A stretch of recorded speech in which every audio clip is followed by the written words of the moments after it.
Assalamualaikum warahmatullahi wabarakatuh. Alhamdulillahi rabbil alamin. Wassalatu wassalamu ala ashrafil anbiya'i wal mursalin Sayyidina Muhammadin wa ala alihi wa sahbihi ajma'in. Qala rabbi syrah li sadri wa yassir li amri wahlul 'uqdatam min lisani yafqahu qawli. Allahumma faqihna fid din. Allahumma 'allimna mimma jahilna wa dhakkirna mimma nasina. Wa qur rabbi zidni 'ilma. Amma ba'. Alhamdulillah, syukur kita kehadrat Allah Subhanahu wa taala kerana dengan limpah taufik, hidayah, inayah daripada Allah dapat kita menunaikan solat fardu maghrib. Dan alhamdulillah, kita bersyukur kepada Allah Ta'ala yang telah mengurniakan pelbagai nikmat kepada kita.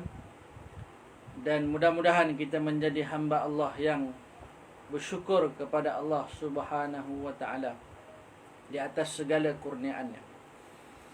Baik, pada malam ni kita menyambung kuliah bulanan kita, iaitu kita menyambung pengajian kitab kita menggunakan kitab tafsiran ayat-ayat Ya ayyuhalladzina amanu.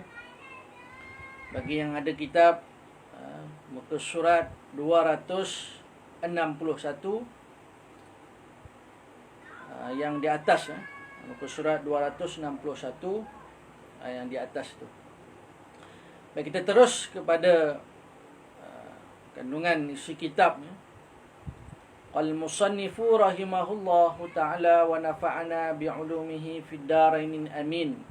Berkata musannif, pengarang kitab, mudah-mudahan memberi manfaat kepada kita di dunia dan akhirat, insya-Allah. Amin ya rabbal alamin. Kata pengarang, tujuan berurusan dengan riba pada zaman moden. Bab riba ini, sebelum ni kita dah jumpa seruan Allah SWT tentang riba. Kemudian pada seruan yang ke-15 ini juga, ayat Allah Subhanahu wa taala menyuruh orang-orang yang beriman tentang riba juga. Baik. Tujuan berurusan dengan riba pada zaman moden disebabkan dominasi sikap ego sebagai penyakit sosial. Sikap ego dan mementingkan diri sendiri merupakan penyakit yang tumbuh bermaharajalela dalam naungan tiadanya kesedaran beragama dan kebodohan terhadap ajaran agama, sehingga menjadikan sikap aku dan engkau. Maknanya nafsi. Maknanya aku, engkau. Jadi riba ini diharamkan oleh Allah Ta'ala disebabkan apa?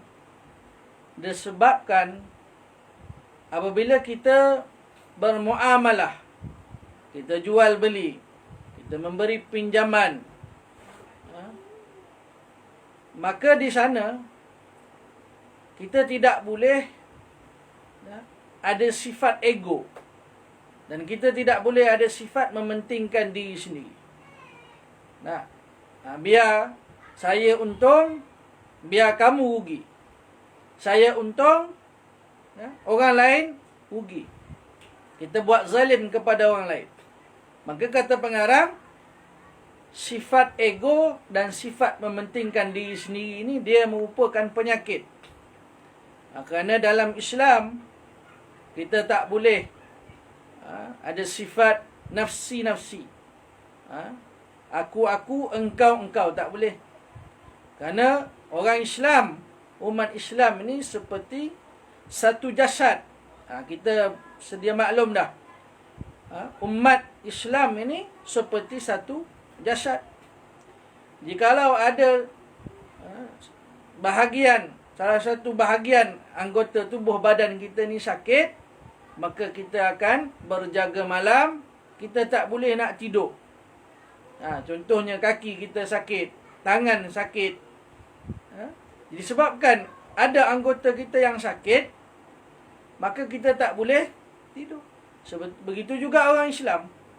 Orang Islam bila mana ada saudara sesama Islam yang di dalam kesusahan, dalam kesusahan kita tak boleh kata peduli apa, dia susah, kenapa dia miskin, kenapa dia fakir dan sebagainya, tak boleh.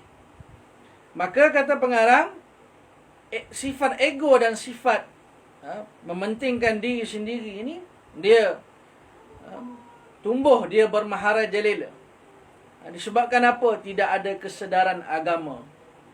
Disebabkan kebodohan terhadap ajaran agama Islam itu sendiri. Sebagaimana yang dikatakan oleh para psikologi sebagai sesuatu yang harus diutamakan. Maka kalau sudah demikian, tidak ragu-ragu lagi akan berlaku bencana setelah itu. Corak kehidupan seperti ini ditemui pada setiap zaman. Setiap zaman. Mereka lah golongan Yahudi. Baik. Dulu di zaman jahiliyah, mereka golongan Yahudi. Golongan Yahudi ini yang selalu menjadikan diri mereka sebagai penguasa harta. Puak Yahudi ni, dia ni menguasai harta. Bila mana dia ada harta, dia berkuasa ke atas harta itu, dan dia berkuasa, penguasa harta dan ekonomi. Dia ada harta, dia kaya, dan dia dapat menguasai ekonomi dalam setiap negara yang didiaminya. Setelah itu mereka turut menentukan polisi para penduduk negeri tersebut, sehingga mereka akan menjadi penentu dasar polisi sebagai mana apa yang dikatakan. Jadi bila mana ekonomi itu dikuasai oleh Yahudi, oleh orang kafir, maka mereka lah yang akan menentukan dasar penduduk di negeri tersebut. Sehingga mereka dapat menentukan dasar. Sebab itu penting. Kita alhamdulillah di Malaysia ini negara Islam. Maka kerajaan kita, ahli parlimennya, yang mewakili rakyat ini, yang mentadbir Malaysia ini, alhamdulillah ramai di kalangan orang Islam. Maka insya-Allah Malaysia ini dia kena ikut hukum syariat yang ditetapkan oleh Allah Subhanahu wa taala. Baik, menurut mereka dinar dan dirham itu adalah Tuhan. Bagi Yahudi ni, bagi orang kafir ni, wang ringgit ni adalah Tuhan. Maknanya siapa yang ada duit, dialah yang paling berkuasa. Siapa yang ada duit, maka orang akan tunduk kepada dia. Siapa yang berkuasa, siapa yang menguasai ekonomi, siapa yang menjadi penguasa, maka orang akan tunduk pada dia. Maka Yahudi ni, dia anggap bagi mereka duit, dinar, dirham, wang ringgit ini adalah Tuhan. Mereka memperluaskan jaringan riba dengan tujuan untuk meneruskan dominasi kekuasaan mereka. Maka mereka jual beli mereka riba, memberi pinjaman mereka riba. Mereka luaskan dominasi kekuasaan mereka. Mereka juga benar-benar telah menghina mangsa riba. Ini disebabkan pada umumnya mereka tidak bekerja, tidak melakukan pekerjaan dan bergantung bekalan dari orang lain. Jadi tuan-tuan, mangsa riba ni hinalah mereka. Contoh, dia seseorang tu dia nak pinjam 1,000. Maka yang memberi pinjam tu kata, boleh, saya bagi pinjam 1,000, tapi bila bayar tambah lagi 200, 1,200. Ataupun orang nak pinjam duit, 1,000. Boleh. Kamu kena bayar dalam tempoh sekian bulan, tahun. Cukup bulan, cukup tahun, cukup masa tak dapat melunaskan hutang tersebut, maka yang memberi pinjam tu kata kamu kena bayar lebih. Bagi pinjam 1,000, disebabkan tak boleh bayar dalam tempoh yang ditetapkan, tambah lagi bunga. Ini riba. Maka dia menghina, dia menzalimi orang yang meminjam duit itu. Dahulu sebahagian orang bijak mengatakan sungguh celaka. Orang yang bijak sana ni, dia kata apa? Sungguh celaka bagi satu umat yang makan dari apa yang tidak diusahakannya. Celaka bagi orang yang dia mengambil, dia memakan sesuatu tu, dia ambil wang ringgit tu bukan daripada hasil titik peluh dia. Contohnya tadi, yang riba tadi. Dia bagi pinjam 1,000, bayar 1,200. Senang-senang je dia dapat 200 tu. Baik itu tuan-tuan, perempuan, semua yang menonton kuliah pada malam ni. Sebab itu bila mana kita pinjam duit, bukan dengan bank, bukan dengan syarikat apalah, mungkin dengan saudara, mungkin dengan orang yang kita kenal, kita pinjam sekian ribu, sekian ratus, banyak tu je bayar, tak tambah. Masya Allah. Jadi 1,000 rahmat lah. Merupakan satu nikmat lah bila mana kita kenal orang yang dapat memberi pinjam duit pada kita tanpa mengenakan bunga, tanpa mengenakan bayaran tambahan. Maka besar pahala dia bagi orang yang ada duit, ada harta. Dia memudahkan urusan orang. Bila mana orang nak meminjam duit dengan dia, dia bagi pinjam dengan jumlah, satu jumlah, dan bayar pun jumlah yang sama. Masya Allah. Mudah-mudahan orang kaya di luar sana, orang yang ada duit, ada harta ni, nak permudahkan urusan orang bila mana orang nak meminjam duit. Yang meminjam duit tu pun maknanya dia pun kena bertanggungjawab, dia pun kena berusaha untuk membayar hutang tersebut. Suka mengumpul harta. Baik, sikap seperti ini telah tersebar pada masa kini dalam bentuk yang perlu diteliti dan waspada. Tamak, nak kumpul harta sebanyak-banyaknya. Jadi cara nak dapat duit yang banyak, harta yang banyak ni, iaitu dengan cara riba. Sedangkan riba itu diharamkan oleh Allah Ta'ala. Tidak ada seorang pun yang memiliki pandangan merasa cukup dengan harta yang sesuai dengan keperluannya. Harta ni sebenarnya sekadar keperluan kita je. Ya. Kalau kita nak simpan duit, kita nak kumpul duit puluhan ribu, mungkin juta, untuk apa harta duit sebanyak tu? Kita nak hidup berapa puluh tahun. Nah. Jadi hidup sekadarnya. Cukup keperluan. Baginda Nabi SAW ni, dia berdoa, Ya Allah, cukupkanlah rezeki ahli keluarga Nabi Muhammad SAW ni sekadar keperluan sahaja. Maknanya yakin dengan harta, yakin dengan rezeki yang dijamin oleh Allah Ta'ala. Ya. Iman kita ni iman yang tak kuat. Kita ni kalau duit sikit, kita pun dah bimbang, kita pun dah gelisah lah. Bila mana kita ada duit yang banyak, kita rasa tenang. Apa kita nak beli, kita boleh beli. Kita tak fikir banyak dah. Kita tak buat kira-kira dah. Sebab duit banyak. Nak beli apa? Beli. Berapa harga? 100. Berapa harga? 1,000. Beli je. Tapi bila mana duit kita sikit, maka kita kena berkira-kira. Kita kena jimat, cermat. Kita kena nak beli apa, perlu tak perlu. Ini adalah keperluan ke? Ini adalah kehendak ataupun keperluan. Utamakan keperluan berbanding dengan kehendak kita. Kebanyakan orang berdalih dengan jaminan insurans demi masa depan anak-anak mereka melupakan firman Allah Ta'ala yang berbunyi. Dalam hidup ni, ibu dan ayah, mak ayah ni dia bimbang terhadap jaminan rezeki anak-anak dia.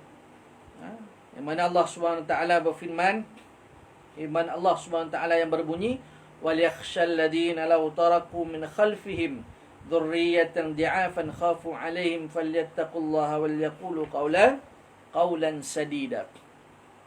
Dan hendaklah mereka takut kepada Allah, takut kepada Allah Subhanahu Wa Taala, dan hendaklah mereka takut kepada Allah, orang-orang yang seandainya meninggalkan di belakang mereka anak-anak yang lemah, yang mereka khawatir terhadap kesejahteraan mereka. Jadi tuan-tuan, Allah Ta'ala berfirman, takutlah kepada Allah. Dan ada orang yang dia ni takut, bila mana dia meninggalkan anak-anak dia yang lemah, dia bimbang tentang masa depan anak-anak dia. Dhurriyatan di'afan khafu alaihim. Dia bimbang anak dia lemah, dia bimbang anak dia tak boleh cari makan, dia bimbang nanti setelah mana dia mati, anak dia macam mana hidup. Tak usah, tak payah bimbang, kerana rezeki itu telah dijamin oleh Allah Subhanahu Wa Taala. Kita sebagai seorang ayah, kita masih hidup, mesti kita terfikir, anak aku masih kecil. Kalau aku meninggal dunia sebelum anak aku besar, siapa yang nak jaga anak? Siapa yang nak beri nafkah kepada anak? Kenapa kita perlu bimbang? Setelah mana kita meninggal dunia, maka kita dah selesai dah dengan dunia kita ni. Kita dah menuju alam akhirat dah. Maka yang hidup itu terus hidup. Anak, isteri, ahli keluarga, adik-beradik akan terus hidup. Ada sahaja rezeki yang telah dijamin oleh Allah Subhanahu Wa Taala dengan syarat berusaha mencari rezeki. Sebab itu dalam Islam, bila mana meninggal seseorang itu meninggal, dia meninggal dunia dan ditinggalkan anak, maka adanya bapa saudaranya, adanya datuk saudaranya, dalam contohnya seorang ayah, dia wali kepada anak perempuan dia.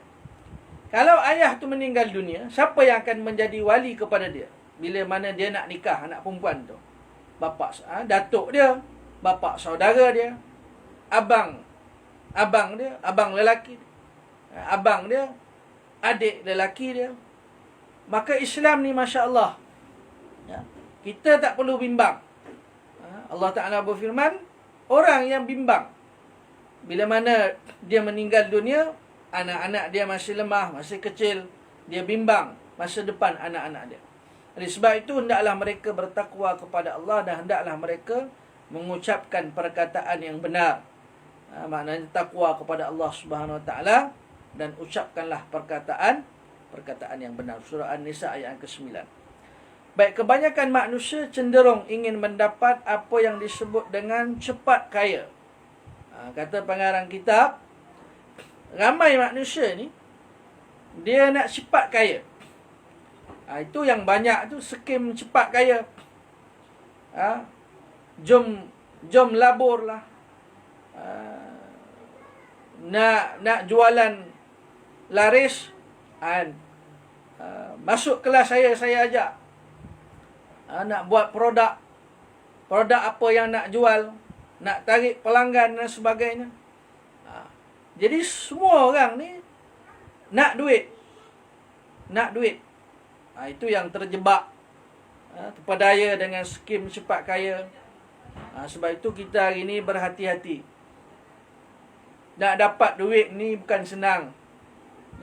Duit ni, rezeki ni sebenarnya bukan pada jumlah sahaja. Jauh lebih penting daripada itu adalah keberkatan rezeki. Halalun tayyibah. Ya ayuhan nasu kulu mimma fil ardi halalan tayyibah. Wahai manusia, ya ayuhan nas kulu min tayyibah. Makanlah daripada yang baik-baik. Halalan tayyibah. Yang halal lagi baik. Jadi rezeki ni tak perlu banyak. Rezeki ni sikit, cukup, berkat. Jauh lebih baik duit yang banyak, harta yang banyak, tetapi tidak ada keberkatan. Kita doalah kepada Allah agar Allah SWT jadikan kita ini hamba Allah yang bersyukur dengan rezeki walaupun sedikit. Kita syukur kepada Allah, kita redha, kita qanaah, rasa cukup dengan apa yang kita ada. Manusia ni dia rasa dia tak cukup, sebab tu dia rasa dia miskin. Sedangkan dia ni, jika nak dibandingkan dengan orang lain jauh lebih susah daripada dia. Ada di negara yang miskin, ada yang mati kebuluran, ada negara yang duit dia tak ada nilai. Duit dia kalau bawa duit pound sterling, bawa duit US, bawa duit dolar, duit dinar dan sebagainya. Negara yang kaya-raya, duit mereka nilainya mahal. Kalau bawa pergi negara yang tidak ada nilai, wang ringgit dia, nak tukar $100 tu, dia bagi punyalah tebal duit. Susah negara mereka. Jadi kita syukur dengan apa yang kita ada. Kekayaan ni, sebenarnya kita manusia ni, umat Islam ni ditipu dengan kekayaan. Sebab apa? Kita selalu tengok dalam media sosial, Facebook, Instagram dan sebagainya, apa yang ditunjuk? Kekayaan. Kereta yang mewah, kapal mewah, duit yang banyak, beg yang mahal, kasut yang mahal, bergaya, style, sebagainya. Itu menjadikan manusia itu lupa. Dia kena syukur, wajib syukur kepada Allah SWT. Jadi kata pengarang, manusia ni terpedaya, tertipu dengan skim cepat kaya atau usaha tanpa kesungguhan. Semua perkara ini dibiarkan dalam bentuk adanya bank-bank yang mengembangkan riba. Bank tentu adanya riba. Mereka hanya duduk di rumah-rumah mereka sambil mengumpulkan, menghitung dan menaksir kekayaan mereka. Yang ada harta ni, dia beri pinjaman riba, adanya riba. Jual beli dia adanya riba. Maka yang bermuamalah dengan riba ni, dia kaya, dia duduk rumah, dia kira duit dia. Yang kesiannya, peminjam itu bayar tak habis-habis, bayar bunga. Nak pula pinjam dengan alung pula. Pinjam berapa ribu je, berapa ratus je, bayar tak habis-habis, bayar tak habis-habis. Ini merupakan satu kezaliman, menzalimi orang lain, buat anaya pada orang lain. Sebab itu Allah Ta'ala haramkan riba. Maka ketetapan Tuhan itu akan mentertawakannya. Apakah mereka tidak mendengar firman Allah SWT yang berbunyi? Allah Ta'ala berfirman, Ya ayyuhalladzina amanu, wahai orang-orang yang beriman, Inna kathiran minal ahbari warruhbani, sesungguhnya ramai di antara pendeta. Pendeta ni di kalangan Yahudi Nasrani. Al-ahbari maknanya pendeta, warruhbani, ruhban maknanya ahli agama di kalangan Yahudi dan Nasrani. Yahudi dan Nasrani ni, pendeta dia ahli agama di kalangan Yahudi ni, maknanya pendeta dia, rahib dan pendeta dia ni, rahib dan pendeta di kalangan Yahudi Nasrani ni, pendeta dan rahib dia sendiri mengamalkan apa dia? La yakuluna amwalan nasibil batil. Dia makan harta orang ramai. Rahib pendeta Yahudi Nasrani ni, dia makan harta orang, dengan cara yang salah, bil batil. La yakulu amwalan nasi bil batil, makan harta orang lain dengan cara salah, iaitu dengan cara riba, jual beli riba, beri pinjaman riba, mengambil harta orang. Dalam Islam apa sahaja cara yang menzalimi orang lain, mengambil hak orang lain, makan riba, apa sahaja cara ianya bercanggah dengan syariat Allah, dengan perintah Allah, semuanya merupakan perbuatan yang salah, merupakan perbuatan yang haram, yang dimurka oleh Allah Ta'ala. Jadi rahib pendeta ahli agama Yahudi Nasrani ini makan harta dengan cara yang salah. Wa yasudduna an sabilillahi, dan juga Yahudi Nasrani ini, mereka ni halang manusia daripada jalan Allah, iaitu jalan Islam. Yahudi Nasrani ni dia bukan boleh tengok orang Islam, dia bukan boleh tengok ada orang yang nak memeluk agama Islam, marah dia. Sebab itu Yahudi Nasrani dia tidak menerima, dia tidak mengiktiraf baginda Nabi Muhammad sallallahu alaihi wasallam adalah pesuruh Allah yang diutuskan oleh Allah Ta'ala. Dia nak Nabi yang diutuskan oleh Allah Ta'ala itu daripada kalangan Bani Israel. Sebab itu mereka tak terima baginda Rasulullah sallallahu alaihi wasallam. Yahudi Nasrani makan harta orang dengan cara yang salah, cara yang batil, halang manusia daripada jalan Allah Subhanahu wa taala, daripada memeluk agama Islam, daripada mengikut ajaran baginda Nabi sallallahu alaihi wasallam. Walladzina yaknizuna adh-dhahaba wal fiddata wa la yunfiqunaha fi sabilillah. Allah Ta'ala mengancam siapa yang menyimpan emas dan perak serta tidak membelanjakan pada jalan Allah. Siapa yang ada emas, ada perak, kemudian dia tidak membelanjakan emas dan perak dia itu ke jalan Allah, dia tidak mengeluarkan zakat emas dan perak, maka Allah Subhanahu wa taala berfirman, fabashshirhum bi'adzabin alim. Maka khabarkanlah, khabarkanlah kepada mereka dengan balasan azab seksa yang tidak terperi sakitnya. Bi'adzabin alim, azab seksa yang pedih. Kita tahu bahawa azab Allah Ta'ala ini berganda-ganda.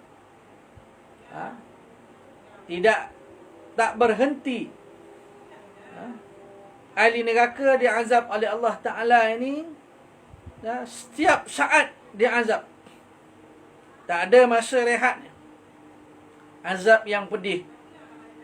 Maka siapa yang ada emas, ada perak, dia tidak mengeluarkan zakat emas, dia tidak belanjakan di jalan Allah, dia kedekut, dia simpan, maka Allah Subhanahu wa taala akan azab mereka dengan azab yang pedih. Yauma yuhma 'alaiha fi nari jahannam fatuqwa biha jibahuhum wa junubuhum wa zuhuruhum. Iaitu pada hari dibakar emas, perak dan harta benda itu. Di akhirat, emas yang mereka simpan, mereka tidak keluarkan zakat, mereka tidak belanjakan ke jalan Allah, emas yang mereka ada, emas dan perak itu akan dibakar,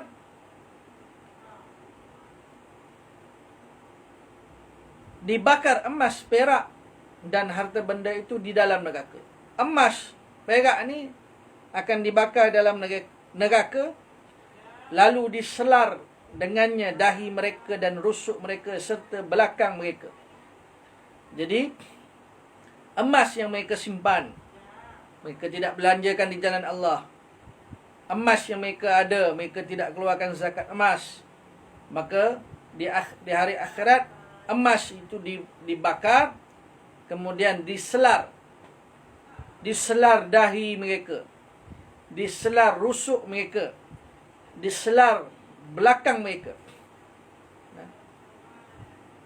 sambil dikatakan kepada mereka, hada ma kanaztum li anfusikum fadhuqu ma kuntum taknizun. Diselar, emas itu dibakar, diselar dahi mereka, rusuk mereka, belakang mereka, untuk dikatakan kepada mereka, sambil dikatakan kepada mereka, inilah apa yang kamu simpan untuk diri kamu sendiri. Nak simpan emas, simpan perak, tidak belanjakan ke jalan Allah, tidak keluarkan zakat emas, maka di hari akhirat dibakar emas tersebut, diselar, mereka diselar dahi, belakang, rusuk mereka. Dikatakan kepada mereka, inilah apa yang kamu simpan. Oleh itu rasalah azab dari apa yang kamu simpan itu. Nah, inilah azab, nah, apa yang kamu simpan, inilah apa yang telah kamu simpan untuk diri kamu sendiri. Oleh itu rasalah azab dari apa yang kamu simpan itu. Surah At-Taubah ayat 34 hingga 35. Baik, nafsu ingin menguasai, mendominasi. Sebahagian manusia dilahirkan dengan memiliki keinginan kuat untuk berkuasa dan berdiri sendiri. Nah, manusia ni sifat dia nak berkuasa, dia inginkan kekuasaan, dan dia ingin berdiri sendiri. Dan mereka merasa hanya dengan ekonomi lah penentu dalam merealisasikan keinginan tersebut. Jadi manusia ni dia nak berkuasa. Dia nak berkuasa. Jadi dengan cara apa dia dapat berkuasa? Iaitulah dengan jalan ekonomi. Dalam dia menguasai ekonomi, dia akan berkuasa. Hanya jalan ekonomi lah penentu dalam merealisasi keinginan tersebut. Ini sesuai dengan lapisan individu yang ada dan apa yang dibolehkan untuk mereka, maka dibolehkan pula untuk diterapkan kepada orang lain. Dia amalkan riba, kemudian dia nak juga orang lain ini bermuamalah jual beli, memberi pinjam dengan cara riba. Mereka meminjamkan modal dengan menerapkan riba. Dia bagi pinjaman, dalam pinjaman dia itu dia nak yang meminjam itu bayar lebih, maka di situ adalah riba. Kadang-kadang mereka mengambil bunga yang sedikit dalam waktu yang panjang. Kadang-kadang orang yang memberi pinjam tu dia ambil riba tak banyak, bunga sikit je. Tapi bunga yang sedikit itu dalam tempoh yang lama, yang panjang. Dan kadang-kadang mereka mengambil bunga yang berlipat ganda. Ambil bunga, ambil keuntungan daripada duit yang dipinjamkan. Para hartawan itu tidak akan memberikan sedekah kepada para pengemis. Jadi orang kaya, orang yang ada harta ni, dia bukan mudah lah. Dia nak bagi saja-saja macam tu. Ada pengemis, ada orang minta sedekah, saja-saja nak bagi, dia tak bagi. Melainkan dia bagi, jadi kena bayar dengan bayaran yang jumlah yang lebih. Bagi 100 bayar 120, 120, bagi 1000 bayar 1200. Dia mesti nak lebih. Apa salahnya ada harta setakat mungkin 50-100 bagi, anggap sedekah. Sedekah itu juga akan kembali kepada kita pada hari kiamat kelak.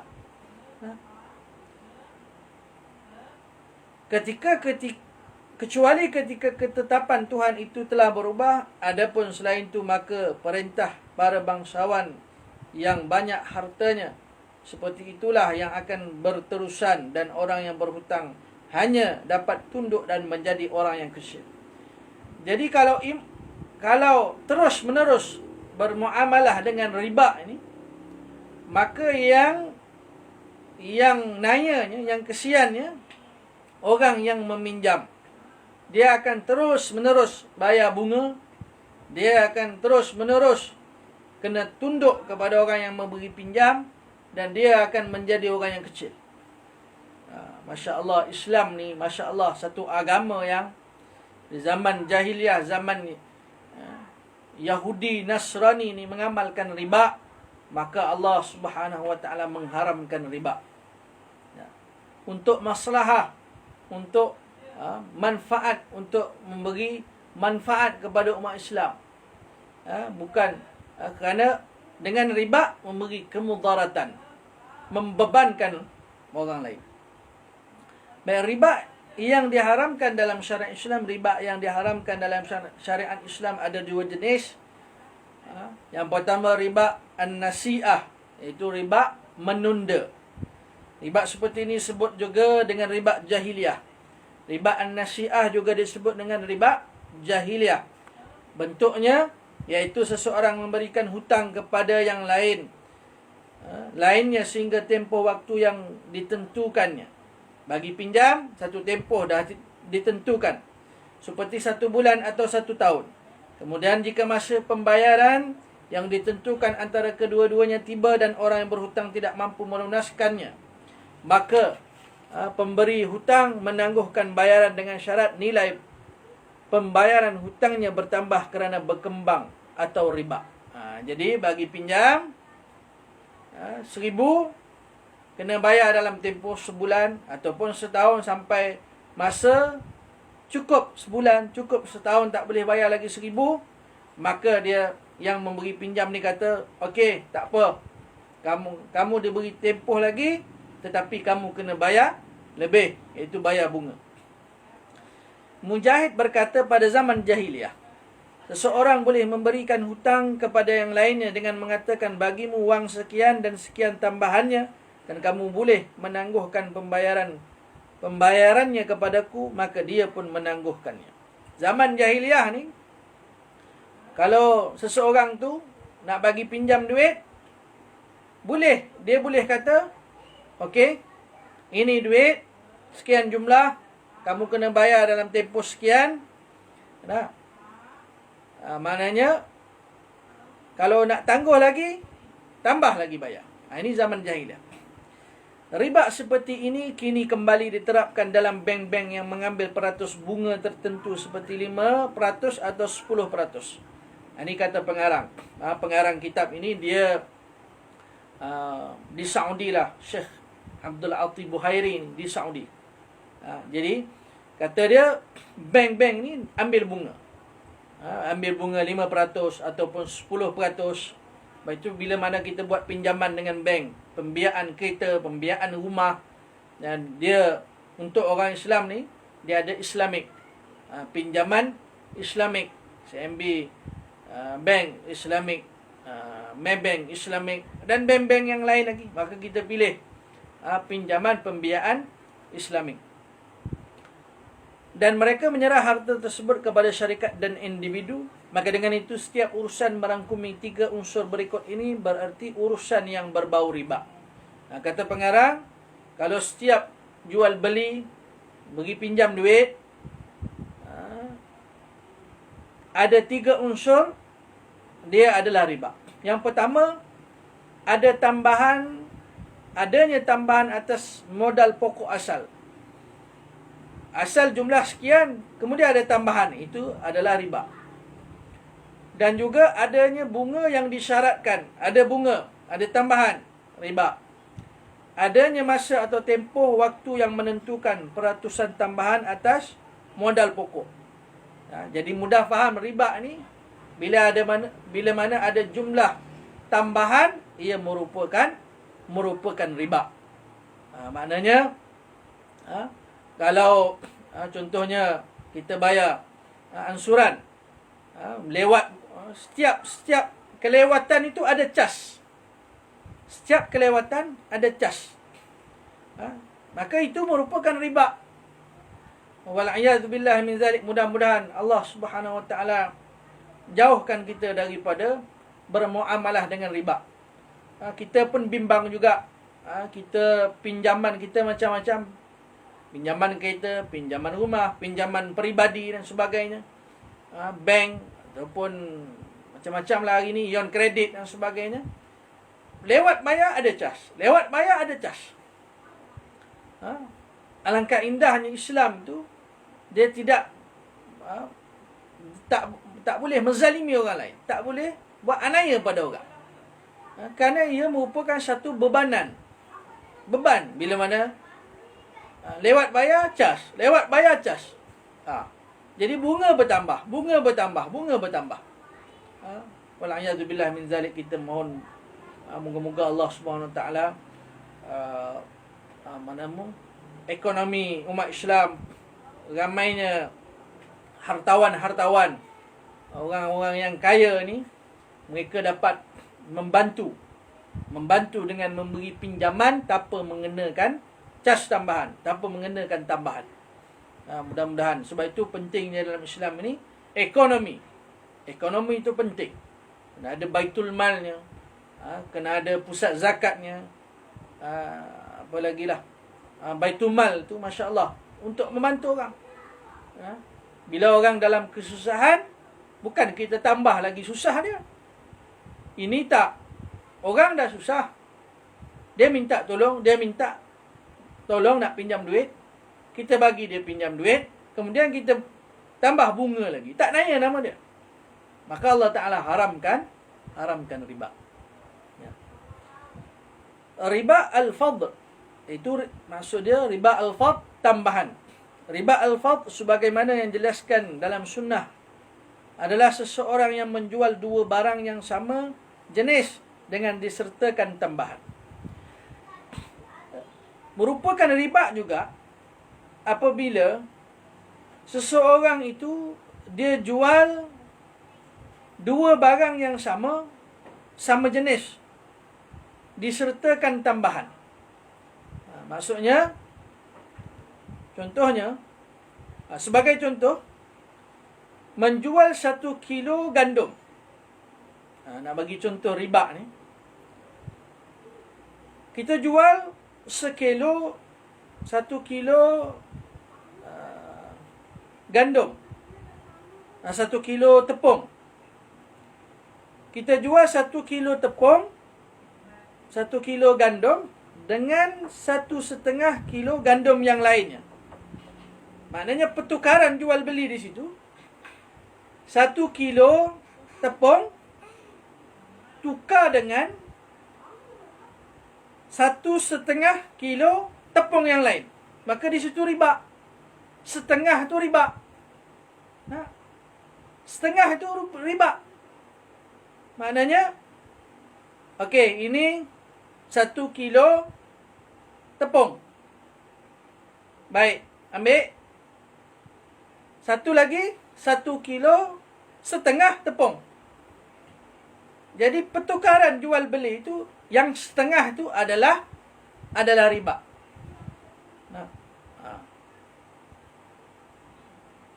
Payah hari ni,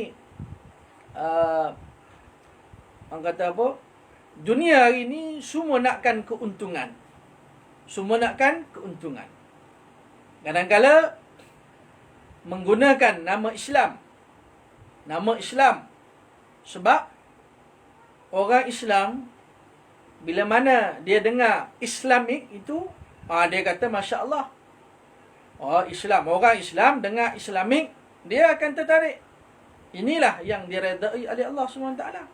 Tapi rupa-rupanya di sebalik itu hanya nama Islam sahaja. Di sebalik itu juga riba. Jadi hari ini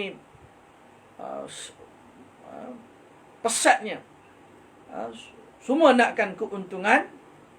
Maka sampai kepada tahap guna nama Islam, tapi hakikatnya adalah riba. Jadi mereka-mereka yang di bank di mana ini, mereka kena fikirlah. Mereka yang buat ini, dia kena fikir. Mungkin di dunia dia untung, akhirat dia tak akan selamat. Dia masih lagi menyusahkan orang dengan riba. Atau contoh yang lain, atau 1 liter madu Syria dengan 1,5 liter madu Hijaz. Jadi tepung, 1 kilo tepung tukar dengan 1,5 kilo tepung juga. Itu riba, yang setengah tu riba. Begitu juga 1 liter madu Syria dengan pertukaran dia, jual beli dia dengan setengah madu Hijaz. Madu Syria ni 1 liter. Sedangkan madu Hijaz setengah liter. Jadi yang satu 1 liter, yang satu lagi setengah liter. Maka 1 dengan setengah. Mana boleh? Dia kena setengah-setengah. Nah. Dan demikian ini berlaku dalam semua timbangan kilo dan ukuran lainnya. Begitu juga tuan-tuan dengan timbangan kilo dan ukuran lainnya. Dia mesti sama. Contoh di sini 1 kilo tepung dengan 1 kilo tepung. 1 liter madu dengan 1 liter madu. Baru tak ada riba. Tuan-tuan, puan-puan yang dirahmati oleh Allah SWT, mungkin masalah riba ini, kalau tuan-tuan ada kenal dengan mereka yang panel syariah ataupun yang bahagian agama lah, di dalam bank-bank yang ada di Malaysia ni, cuba tanya dengan dia, cuba detailkan betul-betul. Kerana kita hari ni nak buat pinjaman pembiayaan, kita kadang-kadang tak baca semua tu. Kita sign je. Janji lulus. Apa pinjaman apa ni? Islamic. Okey. Sign je. Tak larat kita nak baca. Tambah-tambah pula. Agreement tu semua bahasa orang putih. Bukan semua orang faham betul-betul orang putih ni. Mungkin kalau tengok filem, percakapan pelakon tu dengan subtitle tu, kita dan faham macam tu lah. Tapi kalau nak baca agreement tu semua bahasa orang putih, bahasa Inggeris semua naya kita. Baik. Dalam As-Sahihain, Sahihain ni, iaitu Sahih Bukhari, disebutkan sebuah hadis yang berasal dari Abu Hurairah dan Abu Sa'id Al-Khudri radhiyallahu anhuma. Disebut dalam Sahihain, Sahih dan Bukhari.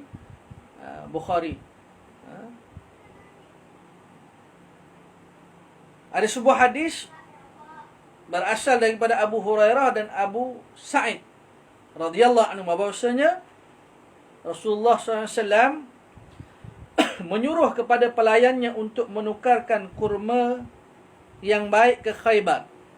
Nabi SAW suruh pelayan dia, khadam dia, suruh tukar kurma yang baik ke Khaybar. Maka Rasulullah SAW bertanya, apakah seluruh kurma di Khaybar demikian? Pelayan itu menjawab, tidak, demi Allah, wahai Rasulullah SAW, kami biasa menukarkan satu sok. Sok ni adalah kiraan dia. Satu sok dengan 2 sok. Harga barang ini jika di pasar sekian, dan harga barang ini di luar pasar sekian. Nabi SAW suruh pelayan dia, khadam dia ni, tukarkan kurma yang baik di Khaybar.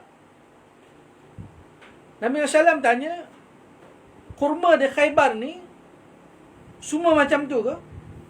Jadi pelayan tu jawab, khadam tu jawab apa? Tidak, dia kata, demi Allah, dia kata, kami biasa tukarkan 1 sok kurma dengan 2 sok. Maknanya 1 dengan 2, pertukaran tu, jual beli tu. Jual dan beli tu, yang satu sok kurma dengan 2 sok. Maka dia kata, kalau di pasar harga barang ni lain, kalau di luar pasar lain. Maknanya di pasar lain, di luar lain, luar pasar lain. Rasulullah sallallahu alaihi wasallam bersabda, janganlah kamu melakukan jual beli yang demikian. Nabi SAW kata, jangan jual beli dengan jual beli yang demikian, iaitu jual beli satu kurma, satu sak kurma dengan dua sak kurma. Jangan jual beli macam tu. Nabi SAW sabda, juallah semuanya. Maksudnya, artinya juallah terlebih dahulu yang buruk. Contohnya, ada kurma yang elok, ada kurma yang tak elok. Jadi, jual dulu semua kurma yang tak elok ni. Kurma yang buruk ni, kurma yang ada buruk ni, jual semua. Atau semua macam yang berbeza yang kamu miliki itu dengan beberapa dirham, kemudian kamu beli yang baru, kemudian kamu beli yang baik dengan beberapa dirham. Yakni membeli yang baik dan bagus seperti kamu kehendaki dengan dirham tu. Tak? Jangan buat tukar. Tak? Kurma buruk tukar dengan kurma yang elok. Kurma elok dengan kurma tak elok. Jadi, oleh kerana kurma tak elok, tak? Kena dua sak. Kurma yang elok satu sak. Ini adalah jual beli ada unsur riba. Dalam riwayat Muslim dari Abu Sa'id radhiyallahu anhu berkata, pemilik pohon kurma datang dengan satu sak yang baik. Dalam riwayat Muslim daripada Abu Sa'id Al-Khudri radhiyallahu anhu, seorang tuan pemilik kurma, dia ada kurma. Jadi dia bawa kurma itu satu sak kurma yang elok. Lalu Nabi SAW bertanya, dari manakah kamu mendapat buah ini? Jadi seseorang dia ada kurma, jumlah dia satu sak tu, banyak dia, satu sak kurma yang elok. Nabi SAW tanya, dari mana kamu dapat buah ni? Lelaki itu menjawab, aku berangkat dengan membawa dua sak buah yang buruk. Kata orang yang ada buah kurma tadi, dia kata, aku ni, saya bawa dua sak buah yang tak elok, dan kemudian menukarkannya dengan satu sak buah yang baik. Jadi orang ni dia ada kurma yang tak elok dua sak. Jadi untuk dia beli kurma satu sak yang elok, pertukaran dia dua sak kurma yang tak elok. Pertukaran dia nak dapatkan satu sak kurma yang elok. Jadi dia kena bagi jumlah kurma buah yang tak elok tu dua sak, baru dia akan dapat satu sak buah yang elok. Mana pertukaran dia? Dua sak kurma yang tak elok tukar dengan satu sak buah yang elok. Ini disebabkan harga buah ini di pasar sekian dan harga buah ini di pasar hanya sekian. Lalu Nabi SAW bersabda, sungguh celaka. Nabi SAW kata apa? Celaka. Kerana pertukaran satu sak kurma yang elok, pertukaran jual beli dia dengan dua sak kurma yang tak elok. Nabi kata celaka. Sungguh celaka, apakah engkau berurusan dengan riba? Sungguh, dia kata, Nabi SAW bersabda, celaka, kamu telah berjual beli, bermuamalah dengan muamalah riba. Jika engkau inginkan demikian, kalau kamu jual kurma milikmu dengan sesuatu barang. Cara dia macam mana nak elak riba ni? Kurma kamu yang dua sak yang tak elok tu, kamu jual dulu. Kemudian kamu dapat duit. barulah beli dengan barang yang kamu miliki itu kurma apapun yang kamu inginkan. Jadi jual dulu, jangan tukar macam tu. 2 sak kurma yang tak elok tukar dengan 1 sak kurma yang elok, riba. Cara dia macam mana nak elak riba? Jual dulu 2 sak kurma yang tak elok tu, jual, dapat duit, pergi beli kurma yang elok. Rasulullah SAW memberi penjelasan tambahan dalam masalah ini sebagaimana yang disebutkan dalam hadis Ubadah bin Samit. Rasulullah sallallahu alaihi wasallam sabda. Baik tuan-tuan puan-puan yang dirahmati Allah, kita akhiri kuliah kita pada malam ini dengan satu hadis Nabi sallallahu alaihi wasallam. Rasulullah sallallahu alaihi wasallam bersabda, "Adz-dzahabu bil-dzahabi wal-fiddatu bil-fiddati wal-burru bil-burri wasy-sya'iru bis-sya'iri wat-tamru bit-tamri wal-milhu bil-milhi mathalan bimithlin yadan biyadin sawa'un bis-sawa'in faman zada awis tazada faqad arba al-akhidhu wal-mu'ti fihi sawa'un." Baik. Emas dengan emas, perak dengan perak, gandum dengan gandum, gandum dengan gandum, sekoi dengan sekoi, sekoi dengan sekoi. Apa maksud sekoi ni? Kemudian kurma dengan kurma, garam dengan garam, barang sama jenis dengan tunai dan sama timbangan. Dia mesti sama. Emas dengan emas, buah tamar dengan buah tamar. Sesiapa yang menambah, siapa yang dia tambah ataupun dia minta tambahan, maka berarti orang yang mengambil dan memberi sama-sama melakukan riba. Baik. Maksudnya dia mesti sama. Jadi sabda Nabi SAW ni, iaitu emas dengan emas, perak dengan perak, gandum dengan gandum, kurma dengan kurma, garam dengan garam, barang yang sama jenis. Kalau ada tambahan ataupun meminta tambahan, maka kedua-dua, penjual dan pembeli, yang mengambil dan yang memberi, pembeli dan penjual, sama-sama telah melakukan jual beli dengan cara yang riba, yang diharamkan oleh Allah Subhanahu wa Ta'ala. Baik, tuan-tuan, puan-puan, semua jemaah Surau An-Nur Bandar Puteri Kelang yang menonton kuliah FB Live pada malam ni, saya kira cukup perkongsian ilmu kita pada malam ni. Kita berhenti pada hadis Nabi sallallahu alaihi wasallam, iaitu tentang jual beli emas dengan emas, buah tamar dengan buah tamar ni tak boleh ada tambahan.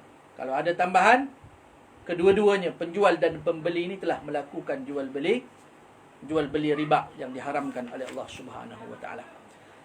Baik, cukuplah sekadar itu. Yang baik datang daripada Allah Subhanahu wa Ta'ala. Jikalau ada salah dan silap tafsiran Al-Qurannya, silap dalam memberi contoh jual beli ribanya dan sebagainya, yang salah dan silap itu semua datang daripada kekurangan ilmu saya, kejahilan diri saya. Saya mohon keampunan kepada Allah Subhanahu wa Ta'ala yang Maha Pengampun lagi Maha Penyayang. Saya minta maaf dengan tuan-tuan, puan-puan, semua jemaah surau yang menonton FB Live pada malam ni. Mudah-mudahan kita dirahmati oleh Allah Subhanahu wa Ta'ala. Mudah-mudahan Allah Subhanahu wa Ta'ala menambahkan ilmu kita untuk kita memahami hukum-hukum yang telah ditetapkan oleh Allah Subhanahu wa Ta'ala. Mudah-mudahan Allah Subhanahu wa Ta'ala memberikan kekuatan, kesabaran, ketabahan kepada kita untuk kita menghadapi ujian-ujian Allah Subhanahu wa Ta'ala. Kita sekarang berada di dalam perintah kawalan pergerakan PKP-nya. Kita berdoa kepada Allah Subhanahu wa Ta'ala agar Allah Subhanahu wa Ta'ala mengangkat wabak COVID-19 insya-Allah. Mudah-mudahan Allah Subhanahu wa Ta'ala merahmati, memberkati hidup kita semua. Wallahu alam. Aku qauli hadza wa astaghfirullahal azim wa li wa lakum. Assalamualaikum warahmatullahi wabarakatuh.